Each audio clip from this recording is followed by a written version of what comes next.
کیا آپ نے کبھی سوچا کہ ایک پورا شہر، ایک پوری قوم جو اپنی دولت پر اترایا کرتی تھی، جو اپنے آصائبوں پر ناز کرتی تھی، جو اپنے نبی کو جھٹلاتی تھی، وہ کہاں گئی؟ دنیا کے نقشوں پر اب ان کا کوئی نام نہیں، تاریخ کی کتابوں میں بس ایک دھبی، اور قرآن کریم میں صرف چند آیات۔ لیکن وہ آیات ایک ایسی کہانی سناتی ہیں جو ہزاروں سال بعد بھی رلا دیتی ہیں۔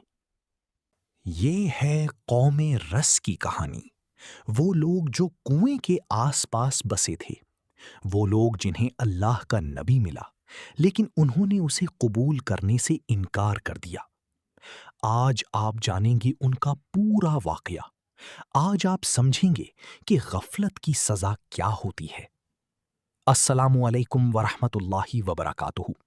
پیارے دوستوں، آج ہم بات کریں گے ان لوگوں کی جنہیں قرآن کریم نے اصحاب الرس یا قوم رس کے نام سے یاد کیا ہے۔ اللہ تعالیٰ نے انہیں ظالموں اور جھٹلانے والوں کی مثالوں میں شمار کیا ہے۔ اب یہ سوال پیدا ہوتا ہے، یہ لوگ کون تھے، کہاں رہتے تھے، ان کا کیا جرم تھا اور ان کا انجام کیا ہوا؟ لیکن اللہ تعالیٰ رحمان بھی ہے، رحیم بھی۔ اس نے انہیں عذاب سے پہلے ہدایت دی۔ اس نے ان کے پاس اپنا نبی بھیجا۔ جب یہ قوم شرک میں ڈوب چکی تھی، اللہ تعالیٰ نے ان کے پاس اپنا ایک نبی بھیجا۔ قرآن نے اس نبی کا نام سیدھا بیان نہیں کیا، لیکن علماء نے مختلف اقوال نقل کیے ہیں۔ ابن کثیر اپنی تفسیر میں ایک قول بیان کرتے ہیں کہ اس نبی کا نام حنظلہ ابن صفوان تھا۔ کچھ علماء نے دوسرے نبی کے نام بھی لیے ہیں، لیکن جو بات مشترک ہے وہ یہ کہ ایک نبی ضرور آیا، ایک اللہ کا ولی، ایک سچا پیغمبر، ایک نور والا انسان۔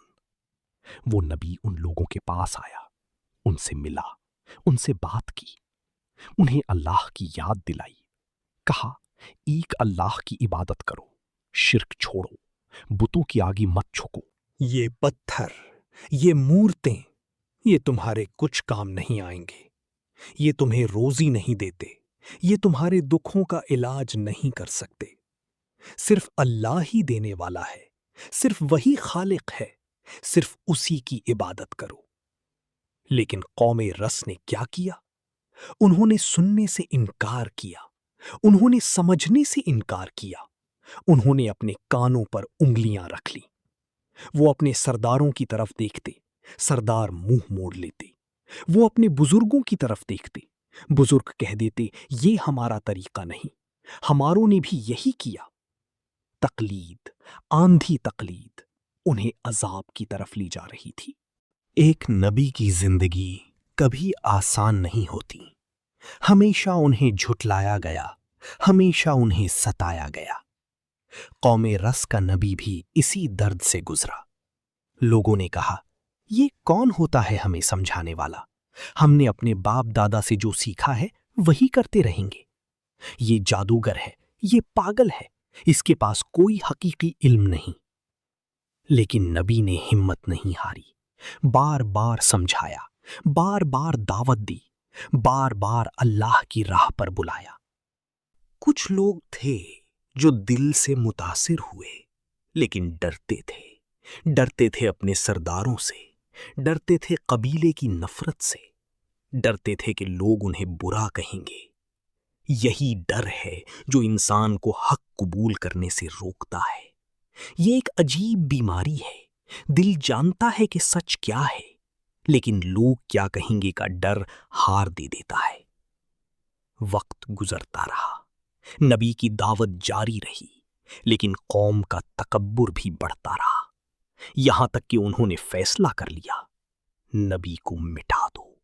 تفسیر ابن کثیر اور دوسرے مفسرین کے حوالے سے ایک دم درد بھری بات سامنے آتی ہے۔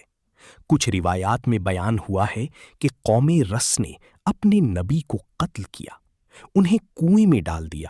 یہ ایک ایسی حرکت تھی جو انسانیت کی حد سے باہر تھی۔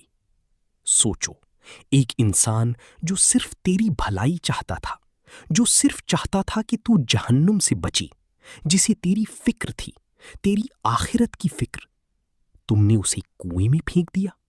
یہ انسان کا تمسب، یہ اندھا ہاتھ، یہ تکبر، یہ تمام چیزیں مل کر ایک تباہی کا سامان کرنے لگتے ہیں۔ اور جب اللہ کا نبی ظلم کا شکار ہوا تو پھر اس کے بعد جو آتا ہے وہ عذاب الہی ہوتا ہے، کیونکہ اللہ نے وعدہ فرمایا ہے، اور جو لوگ میرے رسولوں کے ساتھ دشمن بنتے ہیں ان کے لیے میری طرف سے سخت عذاب ہے۔ قرآن کریم میں بار بار بیان ہوا ہے کہ جب بھی کسی قوم نے اپنے نبی کو جھٹلایا، جھٹلانے کی وجہ سے عذاب آیا، تو قوم رس کے لیے بھی وہی ہونے والا تھا جو پہلے عاد، سمود، قوم لوط اور قوم نوح کے ساتھ ہوا تھا۔ وہ دن آیا جب اللہ کا صبر کا پیالہ بھر گیا، جب ہدایت کا وقت ختم ہو گیا، جب قوم کی سرکشی اپنے آخر پر پہنچ گئی، اور پھر اللہ کا حکم آیا۔ تاریخ اور تفسیروں میں ہے کہ قوم رس پر اللہ کا عذاب نازل ہوا۔ ایک ایسی حالت پیدا ہوئی کہ ایک دن ان کا سب کچھ تھا اور دوسرے دن سب کچھ ختم۔ جیسے اللہ تعالیٰ نے قرآن میں عاد اور سمود کا ذکر کیا ہے، اسی طرح اصحاب الرس کا نام بھی ان تباہ شدہ قوموں میں آیا ہے۔ اللہ فرماتا ہے، اور ایکا والے اور تبا کی قوم، ان سب نے رسولوں کو جھٹلایا تو میرا وعدہ سچا ہوا۔ سب ختم ہو گیا، ان کی خوشحالی ختم، ان کی بتوں کی عبادت ختم، ان کی سرکشی ختم۔ وہ کنواں جس کے کنارے انہوں نے اپنی زندگیاں گزاری تھیں، وہ کنواں جس میں انہوں نے اپنے نبی کو پھینکا تھا، وہ کنواں بھی ختم۔ وہ زمین جو کبھی ان کی تھی، اب صرف سناٹا، اب صرف خاموشی، اب صرف ایک عبرت کا منظر۔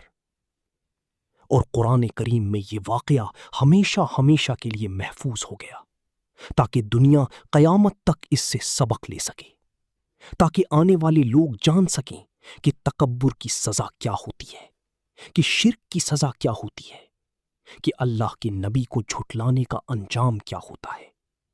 پیارے دوستو، قوم رس کی کہانی صرف ایک تاریخی واقعہ نہیں ہے، یہ ایک آئینہ ہے جس میں ہم اپنا چہرہ دیکھ سکتے ہیں۔ یہ وہ لوگ تھے جن کے پاس سب کچھ تھا، پانی تھا، کھیتی تھی، زندگی تھی، لیکن وہ چیز نہیں تھی جو سب سے ضروری تھی، ایمان۔ پہلا سبق، اپنے نبیوں کو جھٹلانا انسان کو تباہ کرتا ہے۔ اللہ نے بار بار قرآن میں یہ بات بیان کی ہے کہ جو قومیں اپنے انبیاء کے پاس حق آنے کے بعد بھی منکر رہیں، انہیں دنیا میں بھی سزا دی گئی۔ دوسرا سبق، تکبر اور تکلیف کی بڑی وجہ ہے۔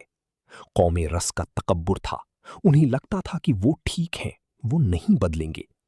آج بھی ہم دیکھتے ہیں لوگ حق سن لیتے ہیں، سمجھ بھی لیتے ہیں، لیکن تکبر کہتا ہے نہیں، مجھے نہیں بدلنا۔ تیسرا سبق، اندھی تقلید کبھی منزل نہیں ہوتی۔ ہمارے باپ دادا نے یہی کیا تھا۔ یہ جواب نہ قوم رس کے کام آیا نہ پہلی والوں کے۔ حق وہ ہے جو قرآن اور سننا سے ثابت ہو، نہ کہ وہ جو صرف نسلوں سے چلا آ رہا ہو۔ اور چوتھا سبق، شاید سب سے گہرا، اللہ کی رحمت بہت واسع ہے۔ اس نے ان پر بھی نبی بھیجا، انہیں بھی موقع دیا۔ وہ بار بار ہدایت کی طرف بلاتا رہا، لیکن انہوں نے خود اپنے ہاتھوں سے وہ دروازہ بند کیا۔ آج بھی یہ دروازہ کھلا ہے۔ ہر دن ایک نیا موقع ہے، ہر فجر ایک نئی شروعات ہے، ہر تلاوت ایک نئی روشنی ہے۔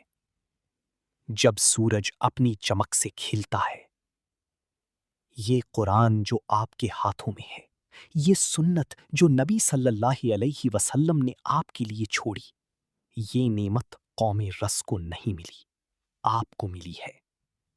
تو سوچو، کیا ہم اس نعمت کا شکر ادا کر رہی ہیں؟ کیا ہم قرآن سن کے بھی وہی کر رہی ہیں جو قوم رس نے کیا؟ یا ہم وہ ہیں جو سنتے ہیں، مانتے ہیں اور بدلتے ہیں؟ اللہ تعالیٰ سے دعا ہے کہ وہ ہمیں قوم رس جیسی غفلت سے بچائے، ہمیں ایمان والا دل عطا فرمائے، ہمیں قرآن کو سمجھنے اور اس کے مطابق جینے کی توفیق عطا فرمائے، اور ہمیں آخرت میں اپنے نبی صلی اللہ علیہ وسلم کے ساتھ جنت الفردوس میں جگہ عطا فرمائے۔ آمین آمین یا رب العالمین۔ جزاکم اللہ۔ اگر آپ کو ہماری یہ ویڈیو اچھی لگی ہو تو ویڈیو کو لائک، شیئر اور چینل کو سبسکرائب کریں اور بیل آئیکن کو کلک کرنا مت بھولیں تاکہ ہماری آنے والی اگلی ویڈیو آپ تک آسانی سے پہنچ سکے۔ اللہ پاک ہم سب کو اپنے حفظ و امان میں رکھے۔ آمین ثم آمین۔